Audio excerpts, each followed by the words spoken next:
तो दोस्तों जो नेक्स्ट प्रीवियस वीडियो में जो एरर आ रहा था उसकी वजह ये थी कि आईडी था नहीं। आईडी जब तक जीरो रहेगी आपको यहाँ पर एक जीरो इनिशियलाइज करना होगा इसी इंट ए को जीरो से। क्यों? और इस कोड को हमें कब चलाना है? जब कोई ना कोई डेटा पड़ा हो डेटाबेस में। ये कैसे पता चलेगा? ये कैसे पता चलेगा? ये ए है क्या आपका? आप यहाँ देखिए, ए क्या है? ए है पर्सन आईडी।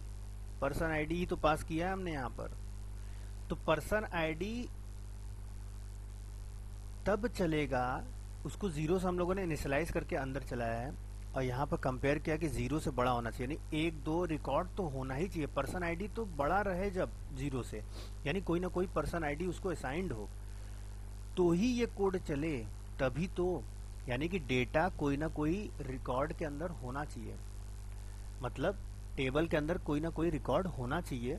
अगर रिकॉर्ड है तभी तो उस टेक्स्ट बॉक्स की वैल्यू और सब कुछ हम लोग को लाना है यहाँ पर। इसकी वजह से वो एरर आ रहा था, तो हम लोग को यहाँ पे जीरो से इनिशियलाइज कर देना है।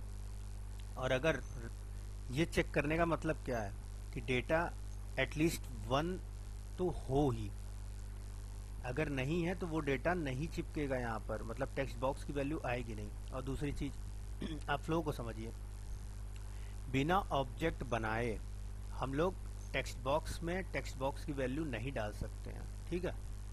तो टेक्स्ट बॉक्स की वैल्यू में हम लोग को डालने के लिए, बाइंड करने के लिए, चिपकाने के लिए data zero dot person name, ये इसमें कैसे जाएगा? पर्सन नेम के टेक्स्ट बॉक्स में कैसे जाएगा? जब हमारे पास एक ऑब्जेक्ट होगा, तो हमारे पास जब ये person TBL person OBJ is equal to new TBL person, जब हम इसका ऑब्जेक्ट बना लेंगे, क्योंकि टीबीएल पर्सन में ही सारे रिकॉर्ड्स हैं, मेरे प्रॉपर्टीज हैं, प्रॉपर्टीज को ही हमको इसको असाइन कर देना है प्रॉपर्टीज में ही। तो प्रॉपर्टीज का नाम क्या है? Person name, person age, person ID. तो हम कैसे लेंगे? जब उसका ऑब्जेक्ट ही नहीं बनाएंगे तो हम कैसे ले सकते हैं? तो object dot OBJ dot person name is equal to, ये डेटा तो आया हुआ था हमारे पास। कौन सा डेटा? ये डेटा जो आया है, ये पूरा रिकॉर्ड लेकर के आया है डेटाबेस से। कहाँ से? टेबल से, डेटाबेस से लेकर आ रहा है। जो भी हम लोगों ने ऐड किया था वो इसके पास आ गया। अब इस data zero dot person name, जो कि हो जाए ओबीजे डॉट पर्सन नेम में, data zero dot person age is equal to हो जाए ओबीजे डॉट पर्सन नेम में, data zero dot person ID is equal to OBJ dot person ID. ये क्यों कर रहे हैं हम लोग? क्योंकि हम लोग को अपडेट भी करना है, अपडेट करना है, तो इसको भी तो लेकर चलना है। मतलब कौन सा डेटा है, किस डेटा को हम क्लिक कर रहे हैं जिसकी वजह से ये उठ करके उसके रिकॉर्ड्स उस पर चिपक जाएं, तो इसके लिए हम लोग को एक देना होता है पर्सन आईडी। आपको याद होगा पर्सन आईडी हम लोग देते थे वेब फॉर्म पे भी देते थे, जो मैच करा के लेकर के आता था, ठीक है? और इसको पास भी कर दिया हम लोगों ने अपडेट के लिए। आगे हम लोग अपडेट करेंगे तो इसका यूज करेंगे ना हम लोग। कैसे करेंगे? पर्सन आईडी होना तो चाहिए, इसीलिए पर्सन आईडी भी उठा के इसके अंदर डाल दिया है कि इसकी मदद से हम लोग अपडेट आगे करेंगे। और ये आप कंट्रोल फ्लो समझ ही रहे हैं कि एक्शन लिंक हम लोगों ने लिया, सेम जैसे डिलीट जैसा दिखता है वैसा ही हम लोग को एडिट दिखेगा। एडिट पे क्लिक करते ही, यही एडिट है जो कि लिखा हुआ आना चाहिए, टेक्स्ट है ये। इस पर क्लिक करते हुए ही ऐड पर्सन कॉल होना चाहिए, एक्शन रिजल्ट कॉल होना चाहिए।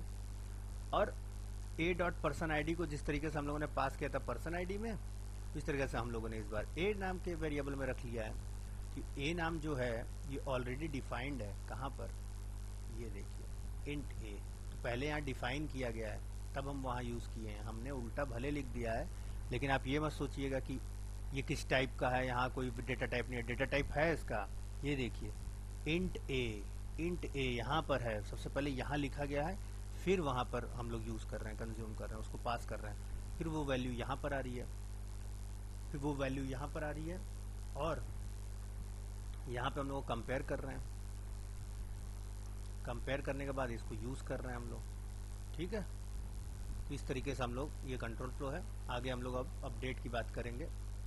हम लोग का एडिट तो हो ही गया है, अब अपडेट हम लोग आगे देखेंगे, ठीक है दोस्तों? चलिए हम लोग नेक्स्ट